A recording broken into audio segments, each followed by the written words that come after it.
सबसे पहले तो नमस्कार आज़ाद जी और स्वागत है चैनल में। नमस्कार आपको भी। कैसे हैं आप? बढ़िया, आप कैसे हैं भैया? बहुत शानदार।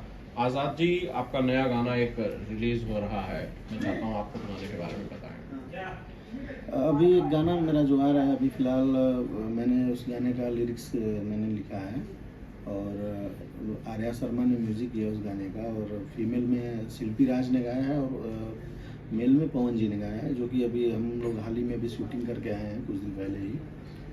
और 18 तारीख को हमारी लॉन्चिंग है गाने की। जी, आप बताइए ज़रा गाने के बारे में कि किस थीम का गाना है, किस मूड का गाना है। और गाना कमर्शियल ही है जो आजकल मार्केट में चल रहे हैं, वही व्यू सोच के किया गया है कि गाना मार्केट में बजे, ग्राउंड लेवल पे बजे। गाने से साथ पूरी टीम कौन कौन सी है और किस चैनल से आएगा?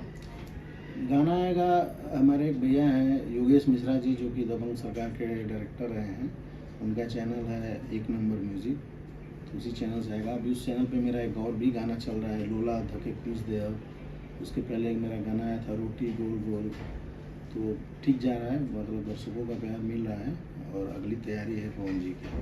जी, शूट के बारे में मुझे बता रहे थे योगेश जी कि पवन सिंह ने काफ़ी कोऑपरेट किया और बहुत शानदार जो है गाना वो शूट हुआ।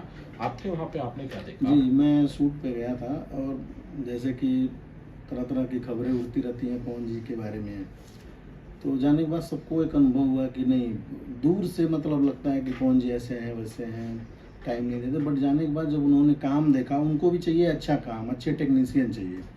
उन्होंने जब अच्छा टेक्नीशियन देखा तो बोले नहीं अच्छा लग रहा है, उन्होंने मॉनिटर पे आके काम को देखा तो कॉपरेट करने लगे, खुद ही सपोर्ट किए, सुबह तक मतलब पूरी रात काम किए।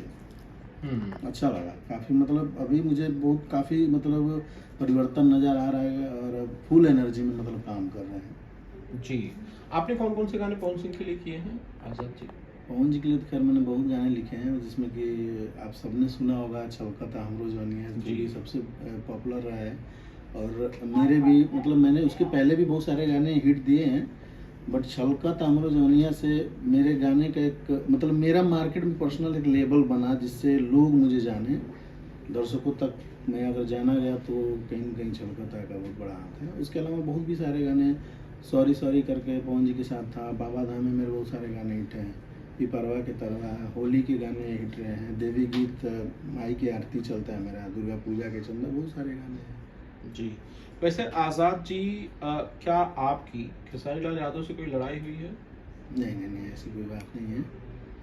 काम अभी इस बीच काफ़ी दिनों से मेरा गाना नहीं आया उनके साथ, तो ऐसा मतलब लोगों को लगता है, दर्शकों को भी लगता है, बहुत सारे दर्शक मैसेज भी करते हैं कि भैया आपका गाना नहीं आ रहा है खेसारी जी के साथ, बट है कि ऐसा कुछ झगड़ा झंझट कुछ भी नहीं है, बट हमारा उनका अभी कॉम्बिनेशन बन नहीं पा रहा है, कोई ऐसा संयोग नहीं बन पा रहा है कि मैं उनके साथ कोई गाना कर पाऊँ। जब आप लोगों का कॉम्बिनेशन बनता था, जी, जब बनता था तब कौन कौन से गाने आए थे, ज़रा एक बार नाम ले लीजिए 2-4 गानों का। उस समय तो बहुत सारे गाने मिल रहे हैं, सच के संवर के, जो कि इसमें वेब म्यूज़िक पे 800 मिलियन से ज़्यादा गाने हैं। जी।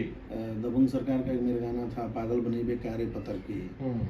होली का गाना हिट हुआ था मेरा, जिसमें मैं श्याम जी और कवि जी ने लिखा था, बता रही हैं होली की बात, हैप्पी न्यू ईयर था उसमें, सुताला तनी कोरा में। बाकी जो मैंने सिंगल जो किया था, बंगलिया लैया बंगलिया से दवैया है बालम, हो रहा के चाना, बहुत सारे मतलब याद नहीं, बहुत सारे गाने हैं जो मार्केट में बजते हैं।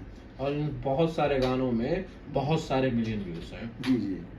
इतनी बड़ी हिट जोड़ी जो थी खेसारी लाल यादव और आज़ाद सिंह की, वो आखिर टूट क्यों गई? वो क्यों इस तरह से अभी इस मुकाम पर पहुंच गई कि दोनों एक दूसरे के साथ एक लंबे समय से कोई गाना नहीं कर रहे? कितने समय से आपका कोई गाना नहीं आया?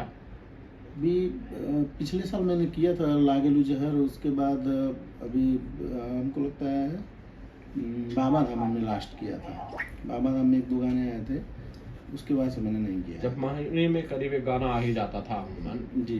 उस बार बाद अब 1 साल हो गए करीब, कोई गाना नहीं आ रहा है, तो लोग तो यही बोलेंगे कि कोई तो मनमुटाव आप लोगों के बीच है। हाँ, लोगों को तो लगना जायज़ है, और होता है कभी फिट नहीं बैठ पा रहा है, शायद कुछ वजह से हो सकता है, जो आज का माहौल है उस माहौल में, या तो मैं फिट नहीं बैठ पा रहा हूँ, या फिर हो सकता है हमारे नज़र से वो ना फिट बैठ पा रहे हो, तो ये भी रीज़न हो सकता है कि हमारा उनका जिस भी रीज़न से हो रहा है, बट हो सकता है अच्छा समय आएगा तो फिर से किया जाएगा। लेकिन नुकसान नहीं हो रहा है इंडस्ट्री का कि भाई बढ़िया गाने आप लोग बनाते थे, आप लिखते थे, वो गाते थे और गाना बड़ा हिट होता था, ऑडियंस को अच्छा गाना मिलता था। नुकसान तो उस दर्शक का भी हो रहा है। दर्शक का भी हो रहा, दर्शक बहुत सारे हमको बोलते ही हैं कि भैया आप करो, तो मैं ये बोलता हूँ कि मेरे कहने से तो होगा नहीं भाई, स्टार को बोलना पड़ेगा ना, आर्टिस्ट को बोलना पड़ेगा ना। आर्टिस्ट मेरा गाना नहीं लेगा तो मैं ज़बरदस्ती तो दूंगा नहीं। तो अभी अगर सच बोलूँ तो इंडस्ट्री में अभी टैलेंट की कदर नहीं है। आप कुछ भी कर लीजिए, आपका कोई वैल्यू नहीं है। मतलब आप कितना भी अच्छा लिखिए, कुछ भी करिए, और हम उस चीज़ को, हम ही नहीं, हमारे जैसे बहुत सारे लोग भुगत रहे हैं। बहुत सारे संगीतकार हैं जो कि पूरा संगीत सीखे हुए हैं, पिए हुए हैं संगीत को, लेकिन आज कहाँ है, उनके पास काम नहीं है।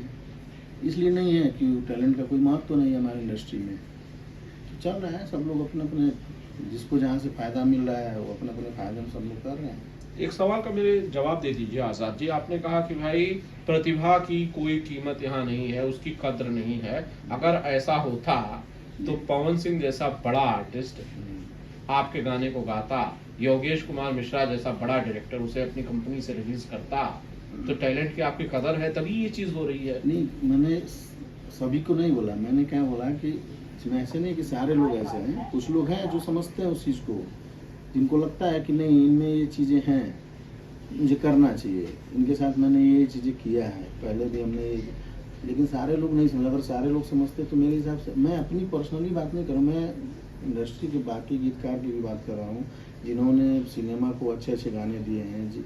म्यूजिक डायरेक्टर जो भी भोजपुरी के रहे हैं, मैं किसी का नाम पर्टिकुलरली नहीं लेना चाहूँगा, लेकिन जो भी संगीतकार हैं, आज देख लीजिए बड़े बड़े फिल्मों में, जो भी बड़ी फिल्में बन रही हैं उनमें उनका नाम नहीं है, वो नहीं कर रहे हैं।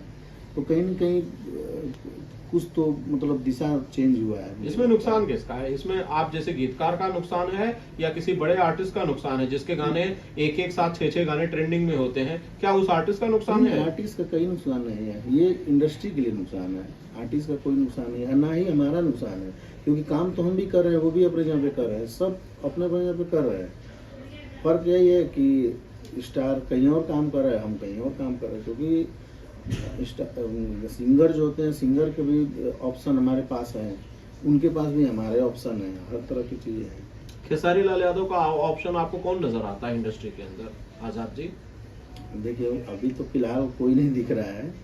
अगर पवन जी खेसारी जी का कंपैरिजन करें तो इन दो के अलावा भी भोजपुरी में सब लोग मेहनत कर रहे हैं, बट जो मेहनत होना चाहिए सिनेमा के लिए, मैं सिनेमा की बात कर रहा हूँ, एल्बम की बात नहीं कर रहा हूँ। एल्बम में तो बहुत सारे लोग चल रहे हैं, रितेश जी चल रहे हैं, प्रमोद प्रेमी चल रहे हैं, लेकिन सिनेमा की अगर बात करें तो अभी दिनेश जी, पवन जी और खेसारी जी के अलावा अभी तीसरा कोई, चौथा कोई ऑप्शन तो दिख नहीं रहा है। मेरा एक सीधी सी मेरी एक बात है आजाद जी, बहुत सिंपल सी ये लाइन है कि भाई अगर आप लोगों के बीच में कोई गलतफहमी है, कोई मनमुटाव भी है, तो आगे बढ़ के उसे दूर कर लीजिए। क्यों इतना लंबा वक्त खींचना, क्यों सिनेमा का नुकसान करना, संगीत इंडस्ट्री का नुकसान करना कि भैया चलिए जो भी हुआ वो कल की बात है, आइए गले मिलते हैं, फिर से काम करते हैं। ऐसा आप क्यों नहीं कर रहे हैं? मेरा पर्सनल कुछ मनमुटाव नहीं। अभी देखिए मैं अभी कुछ दिन पहले ही मिला था ऑफिस पे, हम लोग बातचीत होते रहते, मेरा फोन पे बात होते रहता है, व्हाट्सएप पे बात होते रहता है, ऐसा कुछ मनमुटाव नहीं है। लेकिन एक जगह से प्रॉब्लम नहीं है ना, प्रॉब्लम कई जगहों से है। जैसे जो कद्र होनी चाहिए, जैसे पहले भी हम लोग काम करते थे, सारे लोग कद्र करते थे, चाहे डायरेक्टर हो चाहे प्रोड्यूसर हो। आज नहीं कद्र है, आज किसी को अच्छे गाने से मतलब नहीं है, बस ये है कि बन रहा है, फिल्म बन रहा है, गाने बन रहे, हो गया। सर हिट भी चल रहे हैं, ट्रेंडिंग में आ रहे हैं, मिलियन ऑफ व्यूज आए हैं। एल्बम चल रहे हैं, फिल्म नहीं, फिल्म के गाने नहीं चल रहे हैं, एल्बम के गाने चल रहे हैं। मेरा एक आखिरी सवाल आपसे है कि क्या आपकी और खेसारी लाल यादव की जोड़ी कभी नहीं आएगी?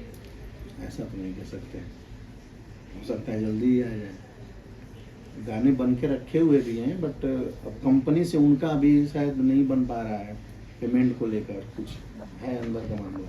और कुछ दिन पहले आप सबको पता था, सारे दर्शकों को पता है कि उनका एक कंपनी से लोचा चल रहा था, केस वेस चल रहा था। उस चक्कर में भी लगभग 8-9 महीने मतलब उसमें डिले हो गए। उस गाने मतलब गाने बने हुए हैं, बस उसी चक्कर में डिले हो गए, और फिर कंपनी से जम नहीं पा रहा है। आजाद जी आपको जरा सा भी दुख नहीं होता कि भाई ये जोड़ी जो है वो टूट गई है फिलहाल?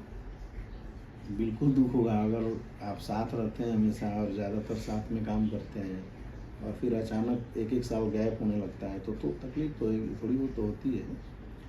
और सबके लाइफ में उतार चढ़ाव आता है, मेरे भी लाइफ में आया उतार चढ़ाव, मैं भी थोड़ा गांव चला गया था, शादी ब्याह हुआ तो उसमें टाइम निकल गया, तो उस गैपिंग की वजह से और भी ज़्यादा गैपिंग हो गई, रीज़न जो भी रहा। मैं उम्मीद करूंगा कि जो भी शिकवे शिकायतें हैं वो आप लोग दूर करेंगे और आप दोनों की जोड़ी एक बार फिर से वापस आएगी। मैं पूरा अपना तरफ से न्यूट्रल हूँ और मैं सबके साथ एग्री हूँ काम करने के लिए। मुझे कोई ऐसा वो नहीं है कि मैं इनके साथ काम करूँगा, इनके साथ नहीं करूँगा, मुझे कोई ऐसा दिक्कत नहीं है। Thank you.